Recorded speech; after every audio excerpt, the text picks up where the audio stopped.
Cet homme a la tête de Monsieur Tout-le-Monde. Et pourtant, il est connu des services de police et de gendarmerie. C'est la bête noire de centaines de municipalités. Franck appartient aux gens du voyage. Et dans la communauté, il pèse lourd. C'est le leader d'un groupe de 150 familles. Aujourd'hui, il compte s'installer à Marseille sur un nouveau terrain, à sa façon. Quand on va arriver, ouais. Les deux voies, la descente, les boucher, et boucher bien la route.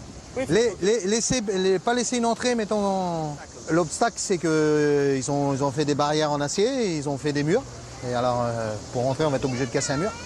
On est tout le temps obligé faire un peu les hors-la-loi quand on arrive, pour s'installer, mettons. Rentrer de force sur un terrain municipal. Rien d'inhabituel pour les gens du voyage. Aujourd'hui, Franck et ses amis comptent bien s'installer sur des terrains de rugby à Marseille. Et là, forcément, vous allez être attendu à Marseille alors? Parce que là, vous n'êtes pas très discret sur la route. Ouais, mais ils vont nous attendre, mettons. On va essayer de jouer l'effet de surprise. On va arriver vers midi comme ils sont en train de manger. Qui est en train de manger? La police municipale? La police municipale et nationale. Sortie de l'autoroute, direction les quartiers sud de Marseille. Franck prend la tête du cortège, mais difficile pour un convoi de 200 caravanes de rester groupé. Allez, qu'est-ce que vous faites? Mais allez-y, grillez-le le feu, qu'est-ce que vous allez faire? Passez tous le feu. Moins de 2 minutes après, le convoi arrive devant l'entrée du stade de rugby sur lequel ils comptent installer leur camp. Là, on va leur donner les outils. Des outils pour casser ce mur qui les empêche de rentrer sur ce terrain municipal. C'est une véritable opération commando qui se met en place. Là, où c'est que c'est refait, là, vas-y. Ce mur en béton armé, les hommes de Franck le connaissent bien. Chaque année, ils le détruisent pour accéder au terrain de sport et la municipalité le reconstruit systématiquement après leur départ. Là, où c'est là, dans l'autre Voilà côté, 3 ans que ça dure. Voilà, là, celui-là, ça sert à rien, là, où c'est que ça a été refait? Franck donne de la voix et dirige les opérations. Emmenez les masses, emmenez-le. Allez-y, c'est du parpaing, ça va casser. Voilà, là, l'autre côté, là, pas ce côté-là, là, c'est tout, là, que là.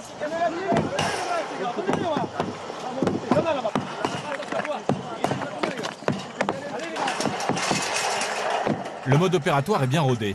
Steve, il faut couper le portail, là, aussi. Ils sont une quinzaine à se relayer avec 4 masses. Nous sommes à Marseille, début juillet. Il est 11h10 et le soleil cogne fort. Mais il faut aller vite avant l'arrivée de la police. Hé, passez l'autre côté, enlevez les bouts. Ah, bah la police va pas tarder d'arriver parce qu'on bloque tout. Mais c'est pas grave. On a l'habitude de la police.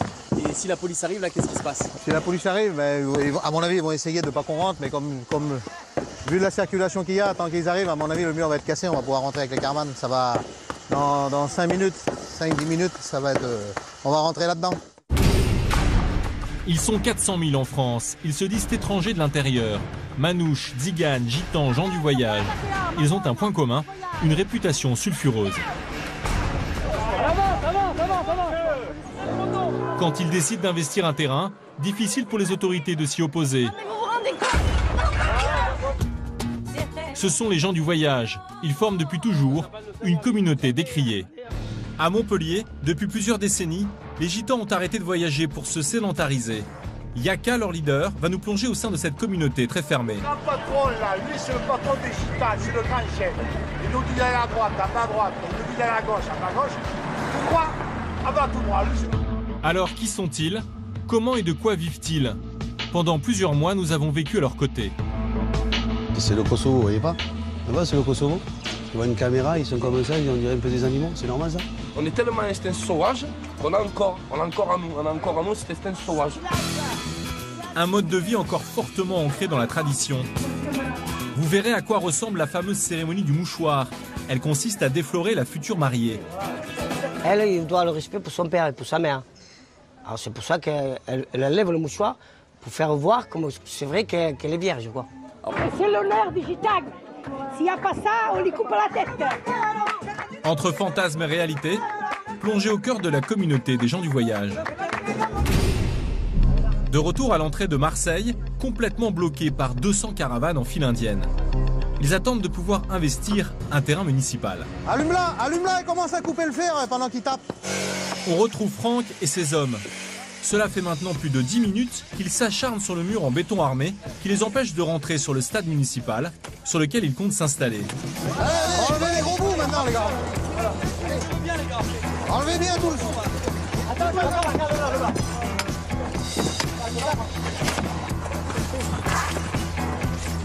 Ce bout là les gars ça passe après. Il aura fallu un gros quart d'heure pour casser le mur. Mais le plus dur est à venir. Tout le monde court car il faut désormais rentrer un maximum de caravanes avant l'arrivée de la police. Bon Franck, ça y est? À mon avis c'est bon là pour l'instant. C'est ok là hein? Ouais ça va.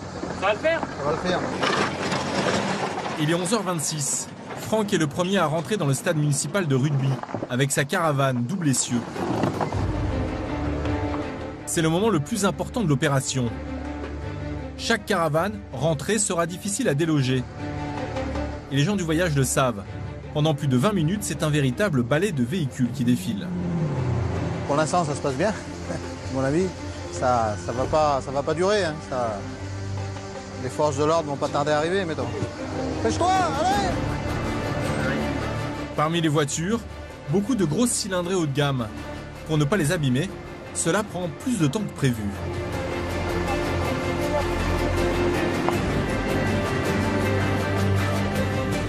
Voici les 3 terrains de rugby que les gens du voyage investissent. Ils sont bloqués là, non? Il va jusqu'à chez nous, hein. À l'entrée, Franck assiste à l'arrivée de la police qui aura mis près de 40 minutes à intervenir. Allez par là! Avancez par là! Les policiers bloquent l'accès au terrain. Plus aucune caravane ne rentre. Attendez que tout se passe dans les règles. Là, on va attendre la journée, monsieur, ça sert à rien. L'année dernière, c'était pareil, et c'est tous les ans, c'est tout le temps pareil maintenant. Ouais, mais on demande la personne. On a envoyé un mail à la préfecture. On n'a pas de, mais ils n'en ont pas d'air de grand passage. Ils n'ont rien du tout pour nous, monsieur. Vous le savez très bien qu'ils n'ont rien du tout pour nous. Je sais pas, moi. Voilà.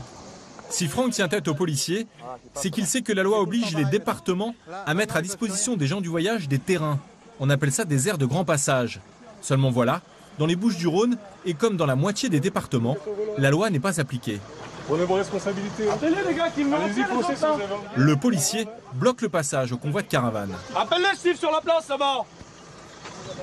Appelle-les, fais-les venir sur la place. Dans le rapport de force, les hommes de Franck vont tenter de prendre l'ascendant face aux 4 policiers. Allez les gars, on va pousser la voiture. Poussez un petit peu la voiture pour passer caravane là.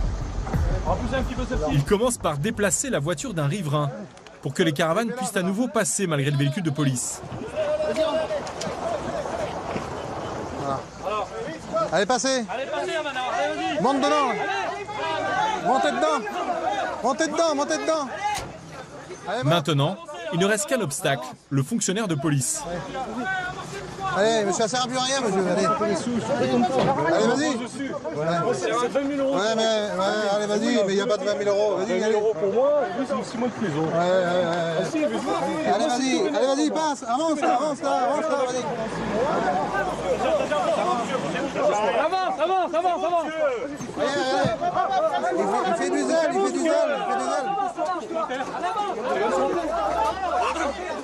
Monsieur, vous allez faire un débordement? Moi, rien du tout, Si, c'est toi qui vas faire un débordement. Moi, rien du tout, je bouge pas, j'ai rien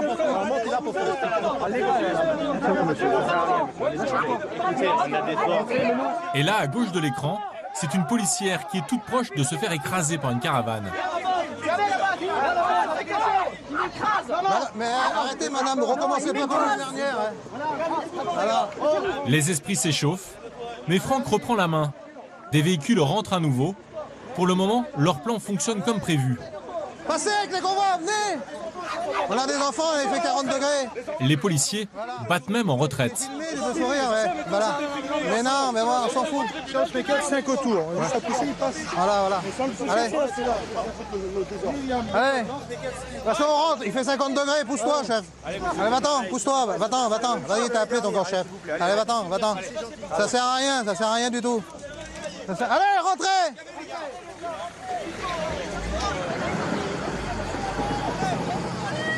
À 2 km de l'entrée du stade, ça bouge également. Passez, c'est bon. Au carrefour, les rôles se sont inversés. Ce sont les gens du voyage qui ont pris le contrôle. Oui. Non.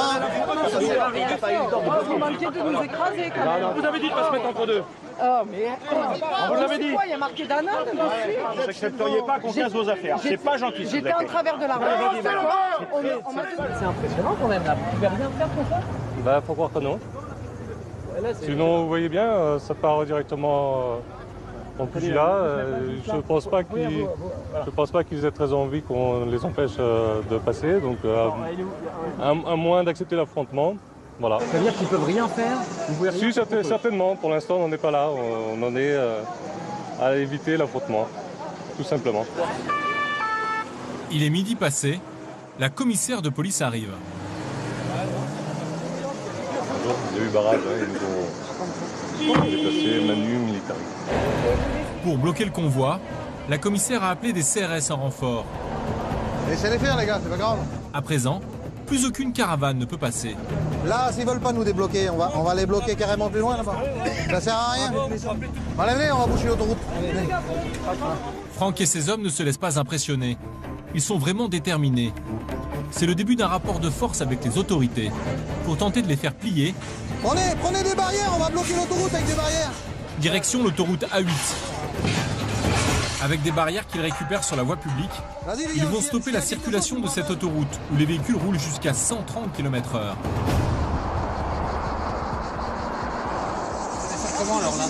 Non, on va se mettre, on va faire ralentir les voitures et puis après, une fois que ça va être bloqué, on va essayer de tenir le blocage. C'est compliqué, mais... C'est dangereux. Oui, c'est dangereux, mais si on fait pas ça, ça va pas se déboucher. Il n'y aura pas de solution. Elle n'est pas ouverte la porte là? L'autoroute du Soleil est juste au-dessus du talus. Bien organisés, ils accèdent sans problème à l'A8 après avoir arraché le grillage. Puis prennent rapidement le contrôle de la circulation. Nous sommes le dimanche 8 juillet, il est 13h30, c'est le premier week-end des vacances scolaires. Voilà, c'est pas grave. Rien à faire là. C'est le baptême de mon fils, j'aimerais rentrer chez moi, j'ai des gens qui m'attendent, vous pouvez me laisser passer. Oh mais vous vous rendez compte? Non, Toi, attends, tu passeras plus maintenant. Tu passeras plus. j'ai un bébé de 7 mois dans ma voiture, il fait chaud. Et nous? Pas la clim, la putain de vos races. Entre les gens du voyage et les automobilistes, la tension monte d'un cran. Certains sont prêts à en venir aux mains.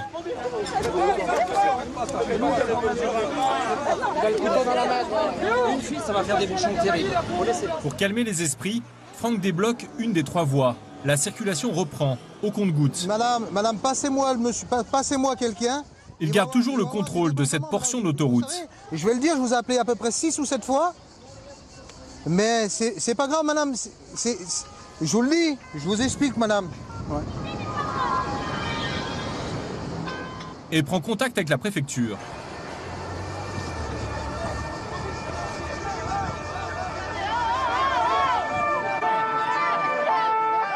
Cette fois-ci, il n'aura fallu que 10 minutes pour que les CRS arrivent. C'est le début d'un très long bras de fer.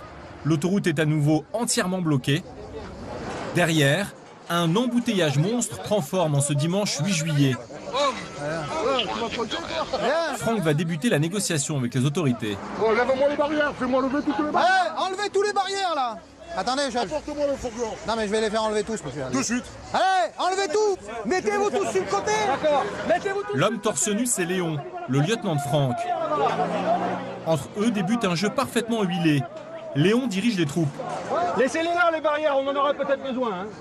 Les 2 gonzesses que tu as vues ce matin, c'est les patrons. Franck négocie. Ce sont des ordres, le préfet était ivoirien. Pour l'instant, il essaie de joindre la sous-préfecture pour débloquer la situation. Garantie, on fait le max. J'ai dit, on va pas commencer à se foutre sur la gueule. Ça sert à rien. Il faut, parce qu'à disent de donner les ordres. Ouais. Vous avez les caravanes, ils se foutent sur la bouche. Ils n'ont pas le droit d'enlever les caravanes.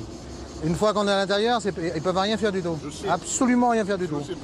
C'est tout de la comédie. Moi, je suis au milieu, mais je le sais. Ils vous font venir, ils vous font déranger, c'est tout de la comédie. Pour nous faire rentrer, ils savent qu'ils vont nous gérer 15 jours, ils vont nous mettre une benne ordure, ça va rester propre. Et ça fait déjà 3 fois qu'on est dedans. C'est quoi, mais moi je te le dis. Ouais. On est tous là. Ce soir, tu es dedans. Ouais. Tu le sais comme moi. Ouais. Ce soir, tu es dedans. Ouais. Voilà, là où je fais une pièce de théâtre. Ça fait 10 ans que je me vois rentrer, sortir. Je sais comment ça marche. Hein. Oui, je suis le monsieur qui est responsable des gens du voyage. Il m'avait dit qu'il me rappellerait à un quart. Il faut qu'il prenne une décision, le monsieur le préfet. Là. Il m'a téléphoné tout à l'heure. Mes coordonnées, là, ce téléphone-là, vous avez dû lui donner. Il y a plein de jeunesse. Tout le monde s'agite. À mon avis, en 10 minutes de temps, un préfet, ça peut réquisitionner ce qu'il veut. ce qu'il veut ou ce qu'il veut, hein, le préfet.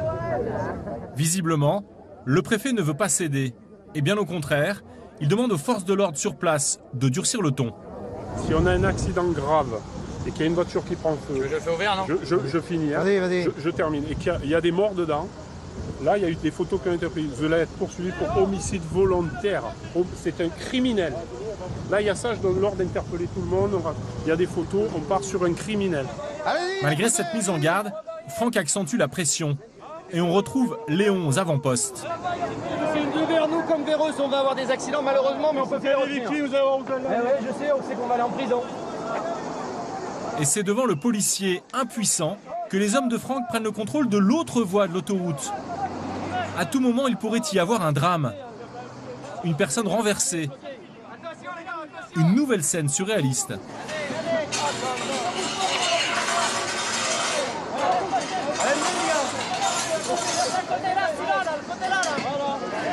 On a failli avoir un accident.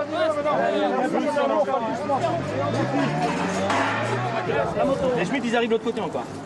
Cela fait plus de 4 heures que les gens du voyage négocient avec les autorités pour s'installer sur les terrains du stade municipal. Pour faire plier le préfet, les hommes de Franck tentent un dernier coup de force.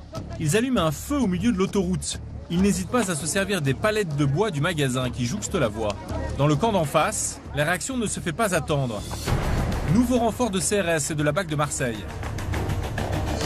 Là, ça vous fait pas peur de voir la situation comme ça? On en a vu beaucoup plus que ça, Essayez d'aller l'étouffer, le feu, enlever tout. Pour éviter l'affrontement, en fin de compte, ils ont capitulé, ils n'ont rien pour nous, ils sont obligés de capituler. S'ils auraient quelque chose, mais ils sont en tort à 100%. Alors, comme ils n'ont pas d'air de grand passage, il se passe que, voilà, ils ont perdu et c'est nous qui rentrent, quoi. Enlevez les camions maintenant!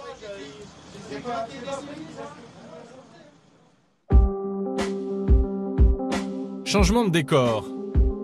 Toujours dans le sud, mais à Montpellier. 250 000 habitants, dont 10 000 gitans. Une population regroupée dans des quartiers délabrés et minés par le chômage. Ici, les gens du voyage ont arrêté de voyager. Ils se sont sédentarisés depuis la Seconde Guerre mondiale. En 1940, un décret leur a interdit de circuler librement sur tout le territoire. Oui, bonjour monsieur. C'est monsieur Maraval, médiateur de la communauté gitane, vous voyez. Yaka, c'est le porte-parole et le leader incontesté des gitans à Montpellier. Son rôle, régler les conflits et apaiser les tensions entre la communauté gitane et les pouvoirs publics. Et vos journées ressemblent à celle-ci, à savoir dans votre voiture, vous faites le tour de la communauté? Oui, toute la journée. Du lundi au lundi, il n'y a pas de 14 juillet, il n'y a pas de Noël. C'est tous les jours comme ça. Ici, c'est votre bureau? Ouais, c'est mon bureau. Vous pouvez le constater, des papiers de partout, là, dans la malle. Avec Yaka, nous découvrons les conditions de vie des gitans. Ici, Yaka connaît tous les habitants par leur prénom. T'as 500 familles. Ça, c'est Django, qui est musicien aussi. Voilà. Hein? Yaka est connu de tous. Il est surtout très respecté. Le grand patron, là, lui, c'est le patron des gitans, c'est le grand chef. Il nous dit d'aller à droite, en bas à droite. Il nous dit d'aller à gauche, en bas à gauche. Tout droit, en bas tout droit. Lui, c'est le patron. C'est la nouvelle génération. Ben, ça va, je te rappelle, ma. Aujourd'hui, Yaka est attendu à Aiglong, un quartier gitan. Même s'ils ont fini par se sédentariser, les gitans de Montpellier passent leur temps dehors, héritage de la vie du voyage. Les journées sont rythmées par de longues discussions et des parties de dominos. Ici à Aiglong, Yaka a un interlocuteur, Jaillou, 85 ans. Le grand-père est là, le patriarche, et heureusement que je l'ai avec moi.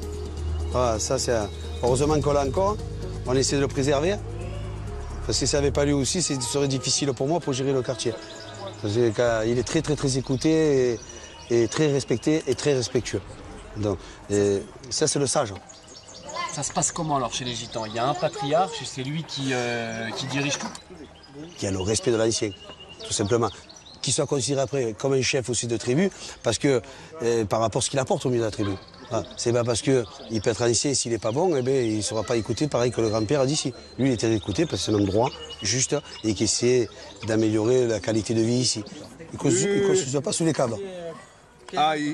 L'enjeu de la rencontre du jour, la construction de nouveaux logements sociaux pour désengorger le quartier. Sur ce plan, les nouvelles maisons, tant attendues. Ce terrain-là, ils l'ont de suite. Vous avez là toutes les infrastructures sportives, les parcours de santé, l'école à côté. C'est ça qu'il faut. C'est le top. C'est le top. Il y a marqué 70 maisons, c'est tout là. Voilà. Et là, 90 maisons, là, il 70 maisons, il rentre, sans problème. Non mais, oui, mais il y en a plus là. On a dit 63 maisons. Oui. On a dit 70 s'il y en a qui se marient. Oui. Alors on a dit ça. Voilà. Il y a 7 maisons de plus. C'est-à-dire maintenant qu'ils sont mariés, on va arriver au compte. On va dire 75 ans. Et 80. Ou peut-être 80. Non, ça non. Ça, c'est rien. Ça, si on prendra on prendra M6 avec nous. C'est avec le sourire que Yaka freine les surenchères. Oh, c'est rien. C'est toi le patron. Parce que ce que tu fais, c'est pour bien fait. Personne ne te dira le contraire. Et d'abord, c'est moi là que je dis. Si je dis c'est ça, c'est ça. Il n'y a pas eux. Comment de passe? C'est moi. Et tu m'écoutes à moi, toi? Et moi, je t'écoute, toi. Ah, ça va. C'est lui qui nous Si je vais à gauche, Si je vais à gauche, Yaka, c'est lui qui nous amène à la terre promise. Abraham, c'est la terre promise.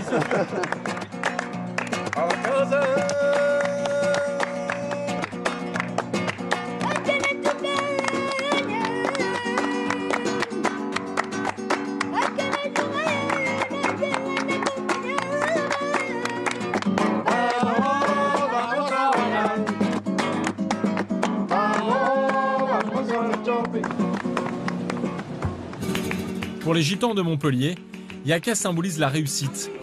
Il y a 5 ans, il a monté cette affaire de vente de fruits et légumes. Et 13 € par an.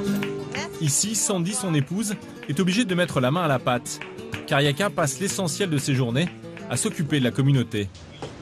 Je vous appelle parce que j'ai le commissariat de la Comédie qui m'a appelé.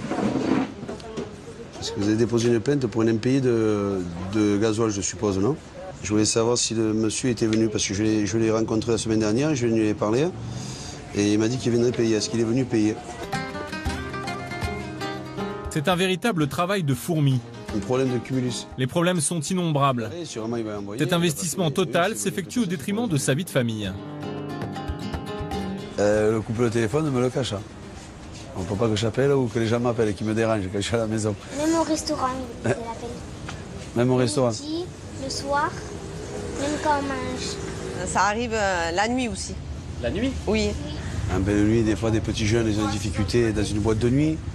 Ou éventuellement, le commissariat qui m'appelle, où ils ont été caillassés par des petits jeunes issus de la communauté, j'interviens, faire une médiation permanente, 24 sur 24. Et l'un des derniers quartiers gitans auquel Yaka consacre le plus de temps et d'énergie, c'est Montebérou. Une cité enclavée aux allures de bidonville. Dans ce cul-de-sac vivent près de 600 gitans. Ce quartier, situé à proximité de l'aéroport de Montpellier, a été construit pour les gitans il y a moins de 25 ans. Ici, ils vivent presque en autarcie, entre eux. Je t'appelle, tu réponds pas. Hein? Tu me réponds pas, ça m'a plu. Ici, les caméras ne sont pas les bienvenues. Yaka annonce donc notre présence. C'est le Kosovo, vous voyez pas? Là-bas, c'est le Kosovo. Tu vois une caméra, ils sont comme ça, on dirait un peu des animaux, c'est normal ça? À Montebérou, le chômage est endémique. On parle d'un taux supérieur à 90%. Le quartier vit sous perfusion de prestations sociales, RSA et allocations familiales. Ici, le seul commerce, c'est ce camion ambulant, chez Bibil. Quand tu dors 1h du matin, mais tu dors pas avec eux. Ici, on peut parler vraiment d'un ghetto. Ouais, les gens ils se sentent à l'insécurité. Il faut comprendre les gens qui arrivent de l'extérieur pour venir nous voir chez nous. Regardez comme ça.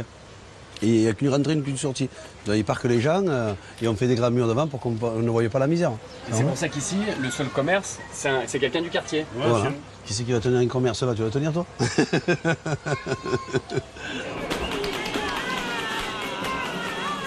Après, on a un mode de vie, une culture qui gêne aussi les voisinages. C'est ça la problématique aussi. On aime le côté effectif, c'est à 2 h du matin, de la musique. Dans les gens qui se lèvent à 5 h du matin pour travailler, je peux comprendre leur nuisance et leur réticence de pouvoir accepter des gitans qui vivent à proximité de leur logement. C'est bien ce que vous faites, que vous soyez là avec votre caméra, car personne ne fait rien pour nous. Personne ne montre la misère dans laquelle on vit. Quand on verra ça à la télé, je ferai de la trompette.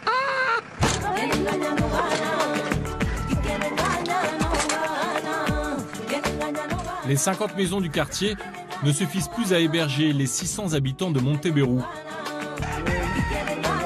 Alors ici, beaucoup vivent en caravane.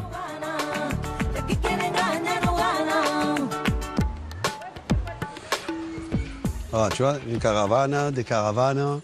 Tu as 40 caravanes après c'est le quartier. Tu vois, c'est des logements qui sont construits pour une famille, hein, 10 mètres carrés. Ah, qui construisent eux. Ils sont manuels les gitans. Yaka nous fait la visite de la maison de Pepe, l'un de ses amis. 4 générations dans le logement là. 4 générations. Des enfants, petits-enfants, petits-enfants. 4 générations dans le même logement. Donc, des infiltrations d'eau, aussi que tu as de l'eau qui passe. L'humidité dans les logements. Oui. Voilà, les douches pour 4 familles. 4 familles là-dedans qui se lavent. Voilà. Et ils attendent chacun à tour de rôle pour se laver. Et le cumulus, il y a un cumulus là.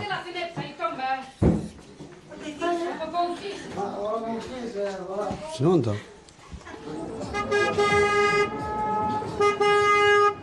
Aujourd'hui, l'ambiance est à la fête à Montebero. Ah ben ça commence, ce soir on va avoir la fête ce soir. Allez va, pastis, tu as payé. Pastis. Il est 11h30 et c'est déjà l'heure de l'apéro. Aujourd'hui c'est un jour spécial, voilà. C'est le mariage de ma fille. Pino, fammi Pino, François nous amène à une centaine de mètres de là, au domicile de Lydia, la mère de son futur gendre. On y termine les préparatifs du mariage. On fait un grand cortège, on a soif. Bah oui, comme on a l'habitude de faire. Comme on fait d'habitude. Bien sûr. Mais là, on finit de décorer les quelques voitures qui restent. Et après, on fait les honneurs. Ça veut dire quoi alors les honneurs de la fille? L'honneur de la fille, ça veut dire que ce sera le premier mari qui va le coucher avec elle. Il n'y aura pas d'autre, toi. C'est le premier. Les vierges. C'est ça. Donc c'est vérifier sa virginité, c'est ça? Ah oui, c'est sûr, c'est ça. Chez nous, c'est ça. Il y a une appréhension en tant que père? Ah oui, il y a un respect, hein. C'est un respect pour... Elle, il doit le respect pour son père et pour sa mère. Alors c'est pour ça qu'elle enlève le mouchoir pour faire voir comme c'est vrai qu'elle est vierge, quoi. Cette dame à la robe bleue aux cheveux gris, c'est la matrone. C'est elle, Palomilla, qui va vérifier la virginité de la fille de François, la future mariée. Elles sont 2 sur Montpellier pour remplir cette tâche et elles se partagent tous les mariages de la communauté gitane. La fameuse cérémonie du mouchoir va commencer. Les femmes des 2 familles sont invitées à y assister au domicile de François, le père de la mariée. Silence! Silence, s'il vous plaît!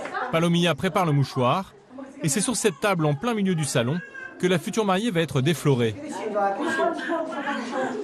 La matrone va alors lui introduire le mouchoir dans le vagin pour vérifier sa virginité. La jeune Andrea a l'air très stressée. C'est devant le regard des femmes des 2 familles que la cérémonie va se dérouler. Aucun homme, ni enfant, n'y sont admis. Andrea, Melissa, tu vas tout Un huis clos total. Enfin presque.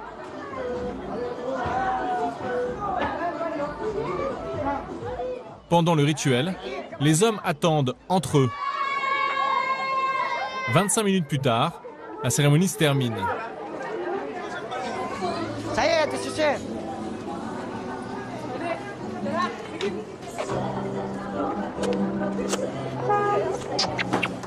La fête peut commencer.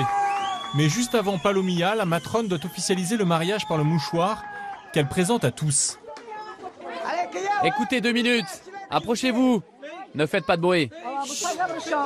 Si quelqu'un a quelque chose à dire sur le mouchoir de la mariée, qu'il le dise maintenant. Je vous montre le mouchoir. Si vous avez des choses contre la fille, venez me voir.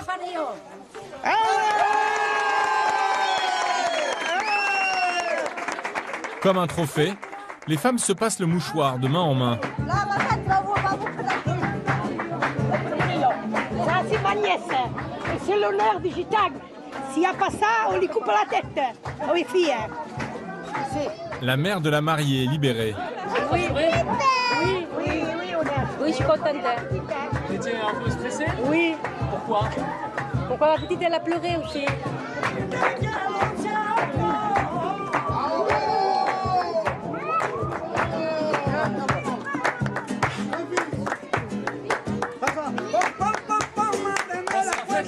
Ça y est, ça commence, ce soir maintenant.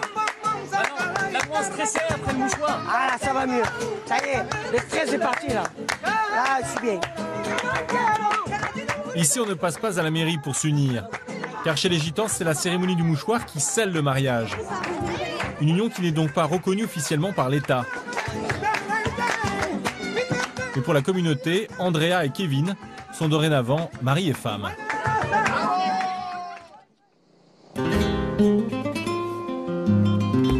Retour à Marseille. Les 200 caravanes ont pris place sur les 3 terrains de rugby. L'ambiance y est plus calme que la veille lors de leur arrivée. Derrière les grilles du stade, la mine déconfite, voici Philippe Karazic, le président du club de rugby.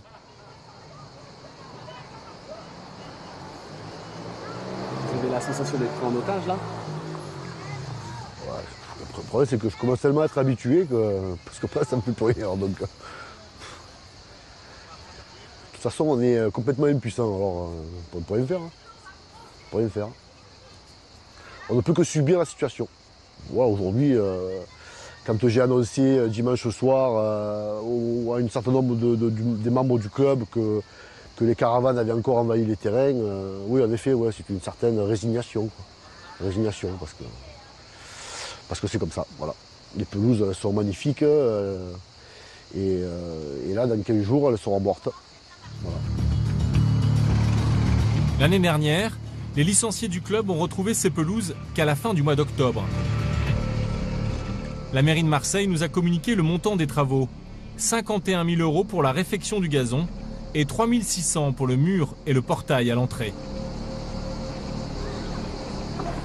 Sur le camp, la vie s'organise. Les gens du voyage terminent leur installation. On va brancher l'eau. Alors ça se passe comment pour le branchement d'eau? Eh bien, là, il y a une trappe. L'année dernière, on était branché dessus. Oh! Faut aller chercher la mèche à Poirot, hein.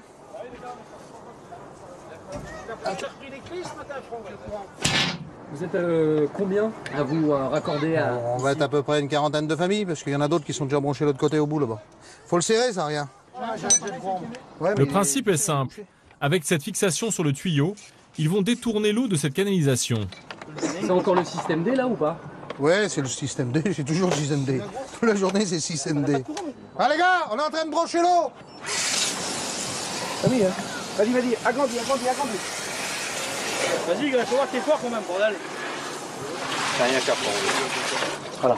Passez au long des campines là-bas, là. C'est quoi les ronds que vous avez dans la main? Les raccords ici, les raccords pompiers. Prends ton tuyau jaune et on va le mettre là. Ça, c'est tout des Gardena. C'est pour mettre nos tuyaux à nous. Et on se raccorde avec des raccords pompiers parce que c'est plus solide. On est d'accord, l'électricité et l'eau, chaque famille va payer. Tout le monde va payer, ouais. Tout le monde va donner on va faire une quête dans les semaines pour payer l'eau, pour payer le ramassage des ordures. On va acheter une cuve pour mettre les excréments dedans. Qui va être mis là, tu sais, pour ça va être excréments, parce que vous avez des toilettes chimiques. Ah ouais, les toilettes chimiques, mais faut aussi les vider de temps en temps, les toilettes chimiques. 24 heures après avoir cassé le mur, l'installation s'achève. Franck nous fait le tour du propriétaire. Alors on a des demoiselles qui sont très propres, qui lavent les caravanes. On a une image que des fois qu'on est des gens pas trop propres, mais regardez, on est tout le temps en train d'astiquer. C'est très très important la propreté. Vous savez, c'est pour ça qu'on veut que quand nos enfants tombent par terre, qu'ils ont les mains propres. C'est pour ça qu'on veut pas qu'ils nous mettent dans des terrains vagues, des trucs comme ça. C'est quoi cette remorque là? C'est des cuisines aménagées quoi, si tu veux, il y a tout dedans. D'un côté, je sais même pas c'est chez qui ça. Regarde, d'un côté, c'est la cuisine. Toi, un évier, et l'autre côté, tu as la machine à laver, le sèche-linge, lave-vaisselle. Nos femmes ne veulent plus faire la vaisselle à la main, comme toutes les Françaises, ils ont un lave-vaisselle. Hein. Il est où le lave-vaisselle là? De l'autre côté. Ça va, regarde. Tu as le lave-vaisselle, le sèche-linge, la machine à laver. Ça, c'est nos remorques cuisine. Au lieu d'avoir une cuisine aménagée, nous, on a une remorque, mettons, qui nous sert de cuisine, mettons. On a le confort, on a dans les caravanes, on a des douches, on a des sanitaires, on a tout ce qu'il faut. On a la maison réduite, quoi, mettons. Voilà. C'est ici que vous vivez toute l'année? Voilà, c'est ici qu'on vit toute l'année.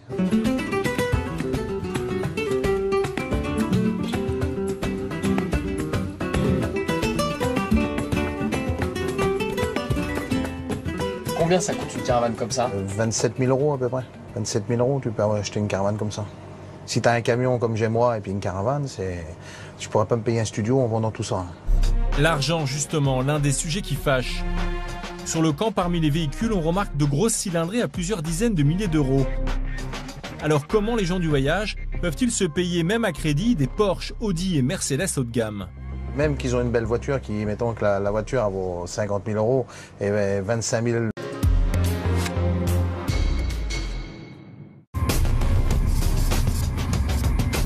Cet homme a la tête de Monsieur Tout-le-Monde. Et pourtant, il est connu des services de police et de gendarmerie. C'est la bête noire de centaines de municipalités. Franck appartient aux gens du voyage. Et dans la communauté, il pèse lourd. C'est le leader d'un groupe de 150 familles. Aujourd'hui, il compte s'installer à Marseille sur un nouveau terrain, à sa façon. Quand on va arriver, ouais. Les deux voies, la descente, les boucher, et boucher bien la route. Oui, pas laisser une entrée, mettons. L'obstacle, c'est qu'ils ont fait des barrières en acier, et ils ont fait des murs. Et alors, pour rentrer, on va être obligé de casser un mur. On est tout le temps obligé de faire un peu les hors-la-loi quand on arrive, pour s'installer, mettons. Rentrer de force sur un terrain municipal. Rien d'inhabituel pour les gens du voyage. Aujourd'hui, Franck et ses amis comptent bien s'installer sur des terrains de rugby à Marseille. Et là, forcément, vous allez être attendu à Marseille alors? Parce que là, vous n'êtes pas très discret sur la route. Ouais, mais ils vont nous attendre, mettons. On va essayer de jouer l'effet de surprise. On va arriver vers midi comme ils sont en train de manger. Qui est en train de manger? La police municipale? La police municipale et nationale. Sortie de l'autoroute, direction les quartiers sud de Marseille. Franck prend la tête du cortège, mais difficile pour un convoi de 200 caravanes de rester groupé. Allez, qu'est-ce que vous faites? Mais allez-y, grillez le feu, qu'est-ce que vous en allez faire? Passez tous le feu. Moins de 2 minutes après, le convoi arrive devant l'entrée du stade de rugby sur lequel ils comptent installer leur camp. Là, on va leur donner les outils. Des outils pour casser ce mur qui les empêche de rentrer sur ce terrain municipal. C'est une véritable opération commando qui se met en place. Là, où c'est que c'est refait, là, vas-y. Ce mur en béton armé, les hommes de Franck le connaissent bien. Chaque année, ils le détruisent pour accéder au terrain de sport et la municipalité le reconstruit systématiquement après leur départ. Là, où c'est là, dans l'autre Voilà côté, 3 ans que ça dure. Voilà, là, celui-là, ça sert à rien, là, où c'est que ça a été refait?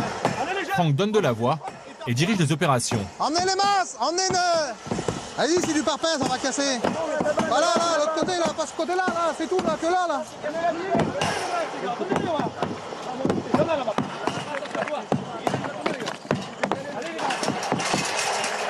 Le mode opératoire est bien rodé. Steve, il faut couper le portail, là, aussi. Ils sont une quinzaine à se relayer avec 4 masses. Nous sommes à Marseille, début juillet. Il est 11h10 et le soleil cogne fort. Mais il faut aller vite avant l'arrivée de la police. Hé, passez l'autre côté, enlevez les bouts. Ah, la police va pas tarder d'arriver parce qu'on bloque tout. Mais c'est pas grave. On a l'habitude de la police.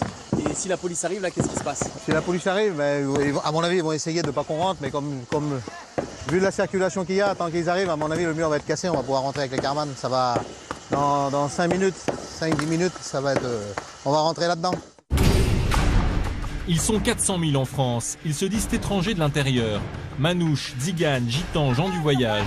Ils ont un point commun, une réputation sulfureuse. Quand ils décident d'investir un terrain, difficile pour les autorités de s'y opposer. Mais vous vous rendez Pouvoir discuter avec un employeur et faire la démarche administrative pour pouvoir demander l'emploi. Parce que c'est ce petit problème qu'on a nous. On est tellement instinct sauvage qu'on a encore en nous. On a encore en nous cet instinct sauvage. Voilà, c'est ça. C'est vrai. Voilà, pour moi c'est ça. Moi je suis sauvage. Oui, moi, je suis au chantier. Attends, mais il faut que je te cherche dans une cave, comment je fais moi? Cet après-midi, Yaka, le porte-parole des Gitans, a rendez-vous avec un chef de chantier. Ici, 53 logements sociaux doivent être construits pour désengorger les quartiers de la communauté gitane. Problème, le chantier a été interrompu pour des problèmes de vol, de vandalisme et d'insécurité.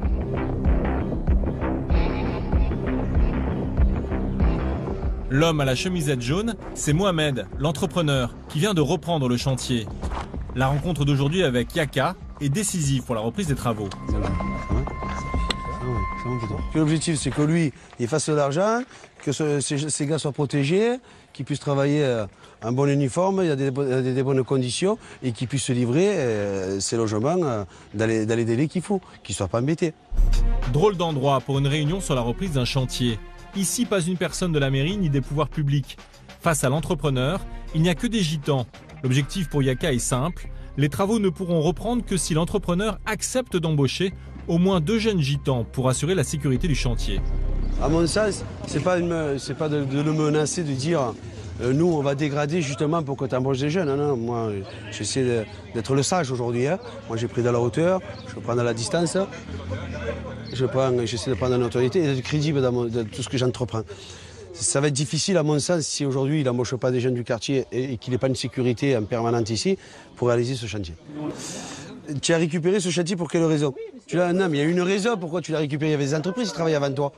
Je vous demande de l'aide et donnant. Ah, mais dans ces comptes-là, puisque tu as plusieurs chantiers, tu nous embaucher pas mal d'autres petits aussi. Mais messieurs, je suis ouvert. C'est pour ça qu'on veut tomber à 2 mecs. 2. Si on est d'accord sur 2, c'est bon, c'est OK. C'est calé, ça, c'est bon. Voilà. Mohamed, l'entrepreneur, a cédé. 3 jeunes gitans assureront le gardiennage du chantier.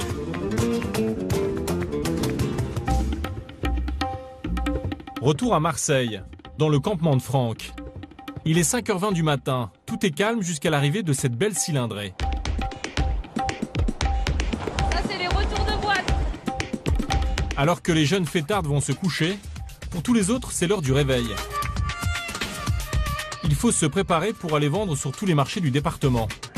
Et avant de partir, on nous explique pourquoi ici la plupart des gens du voyage refusent de nous parler à visage découvert. Si tu veux, les gens ont toujours une certaine peur des gens du voyage. Hein. Les gens du voyage, les voleurs de poules, des choses comme ça. Mais en réalité, c'est pas le cas. Tu vois, tu es avec nous depuis hier, tu vois comment ça se passe. On vit que du travail. Alors si tu veux, quand même tu demandes seulement une place, quand tu vas au marché, tu demandes une place et que tu dis que tu es forain, ben, tout de suite, ah, ceci, cela. Si par exemple, moi, je vais être flouté, pourquoi? Parce que demain, quand je vais aller au marché, ceux qui vont voir cette émission-là, ils vont peut-être me dire, ah ben, c'est lui qui a cassé le mur. Hein. Ils vont retenir que ça, les gens. C'est le bal des camions ce matin. Ils sont près d'une quarantaine à se partager les marchés des alentours. Parmi eux, William, l'un des rares à avoir accepté d'être filmé à visage découvert. Il nous amène sur le marché d'Aubagne. Il est 7h30. Il déballe sa marchandise et prépare son étal.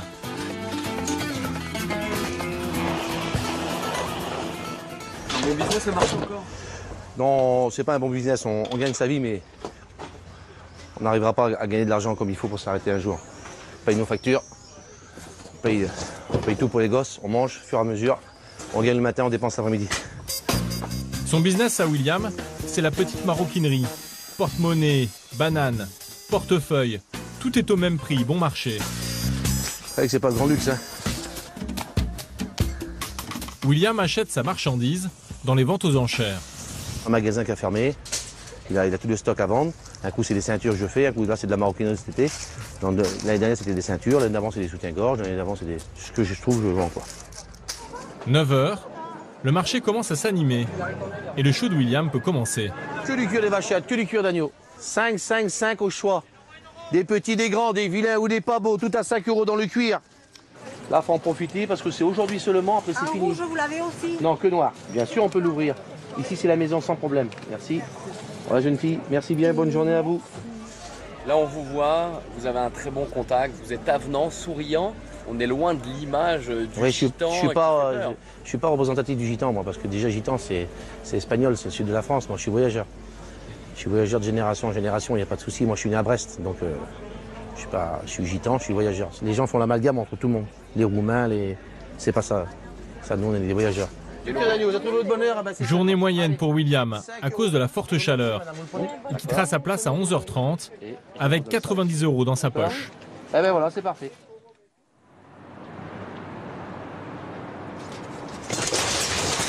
Changement de décor. À Montpellier, on ne fait pas les marchés, on travaille dans la ferraille. Voici Johan et son frère Steven. Steven, qu'est-ce que vous êtes en train de faire là? Je mets la ferraille, le truc qui prend le plus de place à l'avant, et après les tout petits trucs à l'arrière, quoi. Et pourquoi vous chargez le camion là? On va le revendre à la fonderie. Voilà, ça nous rapporte un peu, quoi. Et comment vous êtes arrivé à la ferraille? Ben, y a pas de travail. On est obligé de faire ça. On a posé des CV, il n'y en a pas. Je suis inscrit à Pôle emploi. Ça fait 4 ans ou 5 ans que je suis. Il n'y a rien. Donc vous avez créé votre emploi? Obligé. On s'est mis en auto-entrepreneur. Et voilà. C'est mon grand-père qui m'a appris à faire la ferraille. Ça, c'est le métier des vieux. D'avant. Des anciens, quoi. C'est très lourd, ça. Steven et Johan, ce sont les arrière-petits-fils d'une vieille connaissance. Jaillou. Voilà, c'est lui qui nous a appris le métier de la ferraille. Le papé. Il nous a appris le métier. C'était mon métier. C'est compliqué? C'est compliqué comme métier? Il faut avoir l'habitude, il faut être... C'est physique, hein. Maintenant il ne peut plus le faire. Dis-moi quoi, t'as dit, il n'y a plus de mèche. C'est pas possible. Là, il dit qu'on va casser le camion. Parce que je suis trop fort. Allez, on va vendre là. Dans leur camion, il y a plus d'une tonne de ferraille. Aïe, mon Dieu. Les voici à la casse. Et avant d'être payés, il faut décharger.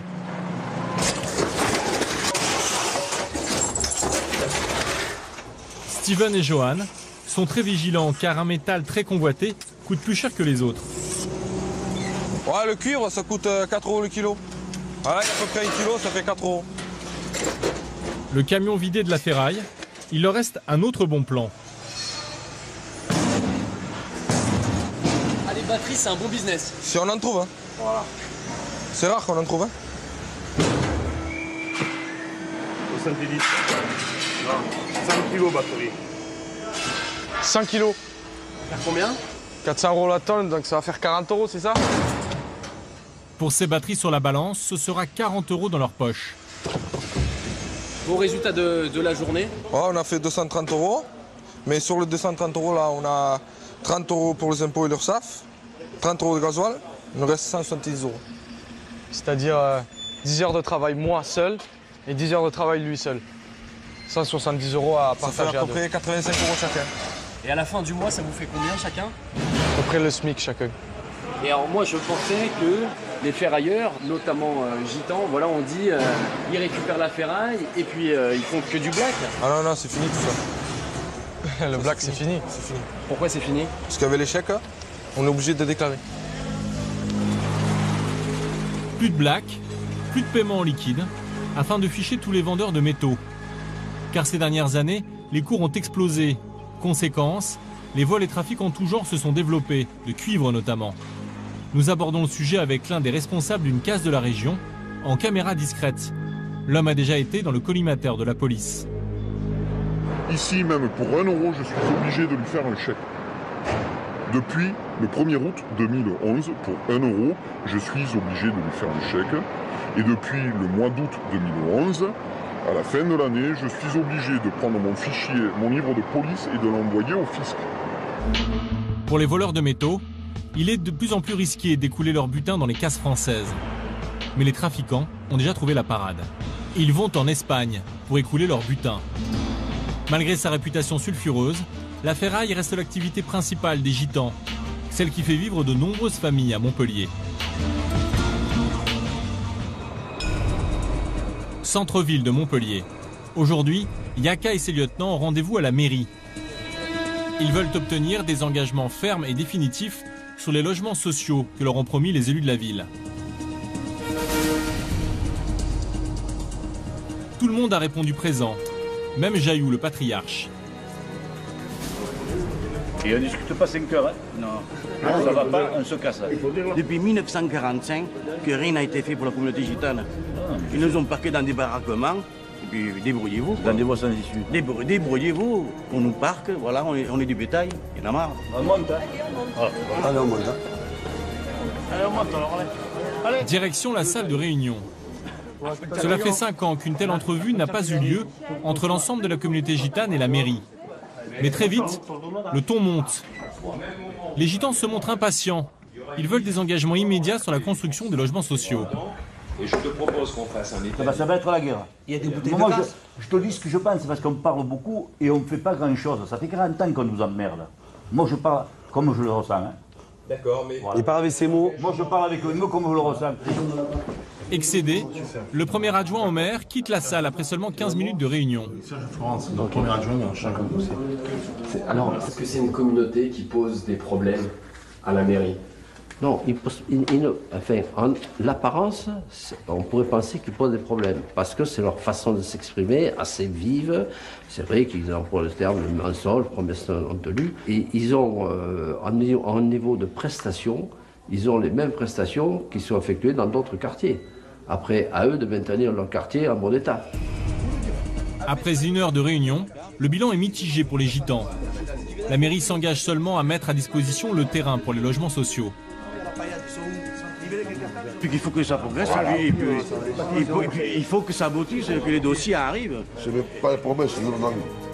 En clair, la construction du lotissement est encore loin de voir le jour.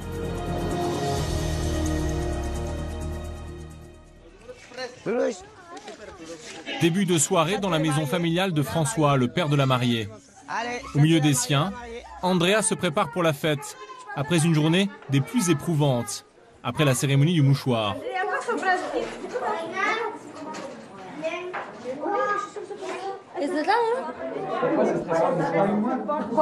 Pour tout. Ça fait mal, c'est tout.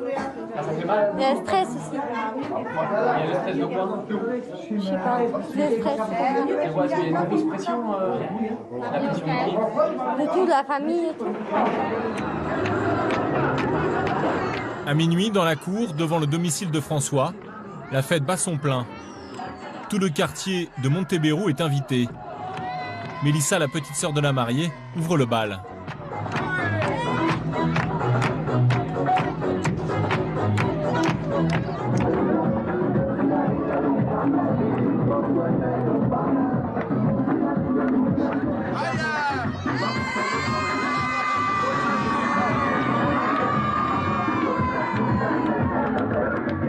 Chez les gitans, pas de jarretière, mais un panier en osier.